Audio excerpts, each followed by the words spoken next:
तो ऐसा मत सोच। देखो भागवत में है 18,000 श्लोक और शिव पुराण के अंतर्गत हैं 24,000। कितने हैं?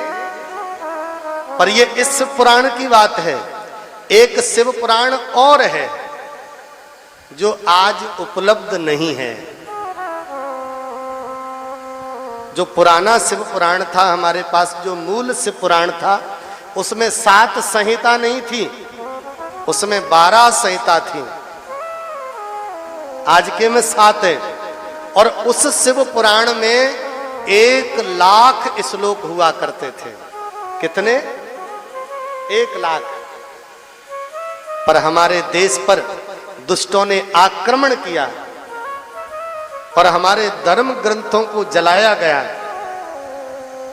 जिसमें अब हमारे पास केवल 24,000 श्लोक शिव पुराण के पावन श्रोताओं बचे हैं। और जो 12 संहिता थी उनमें से केवल 7 संहिता बची हैं, जिसमें से पहली संहिता का नाम है विद्येश्वर संहिता, दूसरी संहिता का नाम है रुद्र संहिता, तीसरी है सतरुद्र संहिता, चौथी कोटि रुद्र संहिता, 5वीं उमा संहिता, 6वीं कैलाश संहिता और 7वीं वायवीय संहिता। ये 7 संहिता हैं। और इनको 7 संहिता मत मानना, इनको 7 भक्ति की सीढ़ियां मानना। प्रेम से बोलो। अब देखो, शादी विवाह होते हैं कि नहीं होते हैं? आप लोगों का विवाह हुआ कि नहीं हुआ था? याद तो होगा। क्या भामर पड़ी थी?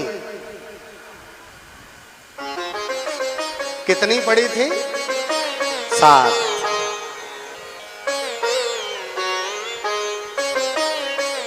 वचन कितने लिए थे आपने पति से? 7। ये तो याद है। पर कौन कौन से थे?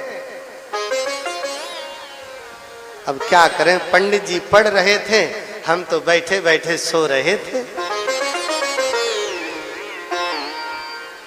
हाँ, 9 पीछे बैठी थी, सो वो सहारा लिए थे, बढ़िया सो रहे थे।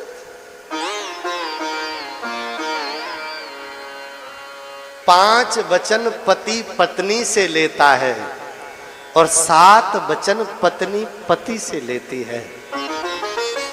और ये 7-5 वचनों का पालन पति पत्नी ईमानदारी से अपने जीवन में करें तो मैं मंच से कह रहा हूं, जीवन में कभी कलह नहीं होगा उनके। स्वधर्म त्यागशीलनः, वह भी अपने धर्म का, अपनी शीलता का त्याग करके देवताओं को अधोगति, देवताओं के बल को कम करने का प्रयास करने लग जाएंगे।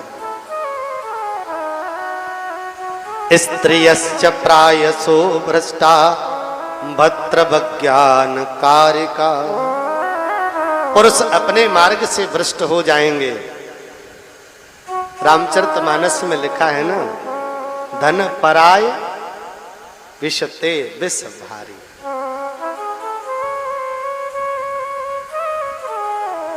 दूसरे के धन को विष जैसा समझना चाहिए, पर आज के समय में कोई समझता है? रामचरितमानस में लिखा, जननी सम जाने पर नारी। सत्य बताना, आज की दृष्टि में कोई ऐसा दिखता है? स्त्रियां भ्रष्ट हो जाएंगी, पुरुष भ्रष्ट हो जाएंगे।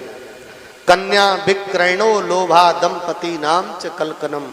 लोग अपनी कन्याओं को बेचने लगेंगे और कन्याओं को बेचकर उनके धन से शौक शान करने लगेंगे। बहुत बड़ी बात है। पावन श्रोताओं, कलयुग में सब कुछ गलत गलत है, पर एक चीज और बहुत अच्छी है। कल जोग जोग यज्ञ नहीं कल जोग जोग जग नहीं जाना, कल युग योग जग नहीं जाना, कल जोग जोग यज्ञ नहीं ज्ञान, कल युग योग जग नहीं जाना, एक आधार राम एक आधार राम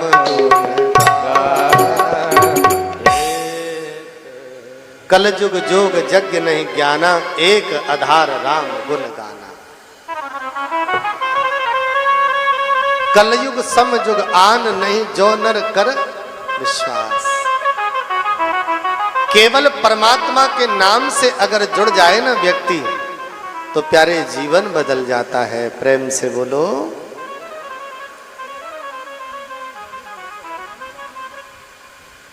शिव पुराण की कथा सौनकादिक ऋषियों ने कहा, बोले घोर कलयुग आने वाला है और जाने अनजाने में लोग पाप करेंगे, और जब पाप करेंगे तो उन पापों का फल हम सबको भोगना पड़ेगा। महाराज, पापों का फल भोगने के लिए हम तैयार नहीं हैं। आपके पास कोई सरल उपाय हो जिससे हम उन पापों से मुक्त हो जाएं, तो आप हमसे कहें। तो सुंदर सौनकादिक ऋषियों को सूत जी ने कहा, पापों को नष्ट करने वाली सिर्फ एक ही है, और वो है शिव जी की पावनी कथा। अगर शिव जी की पावनी कथा से आप जुड़ जाएंगे तो प्यारे आपका जीवन बदल जाएगा। बोले महाराज, ये शिव जी की पावनी कथा कितनी बड़ी है? तो बताया, पहले आप लोगों को अभी मैंने बताया था ना, शिव पुराण में कितने श्लोक हैं? भूल गए? जय हो, भगवान भला करे आपका। बहुत अच्छे हैं आप। ये तो वही वाली बात हो रही है। एक पंडित जी बहुत अच्छी कथा कह रहे थे, एक बूढ़ी मैया रो रही थी। पंडित जी ने देखा, हाँ मैया बड़ी कथा सुन रही है। उतर के गए, बोले मैया तेरे चरण कहाँ हैं? ऐसा भाव मैंने पूरी पांडाल में किसी को नहीं देखा। मैया और रोने लगी, हरी मैया तू तो बहुत बड़ी भक्त है। मैया ने दोनों आंसू पोंछे, पंडित जी को हृदय से लगाकर आशीर्वाद दिया। बोले लाला तू ठीक है? पंडित जी बोले मोह का भाव। मैया बोली मैं तो ये देख देख कर रो रही। काहे? बोले मेरी भैंस को पड़ा 3 दिन पहले ऐसे ही चिल्ला चिल्ला के मर गो। डॉक्टर इंजेक्शन पे इंजेक्शन लगाए लगाए मर गए, बिना बीमारी समझ में ही नहीं आई। अब जैसे ही मैंने तो देखो तो मुझे तो वही पड़ा की याद आई कि वही बीमारी पड़ाए और वही बीमारी तो लग गई।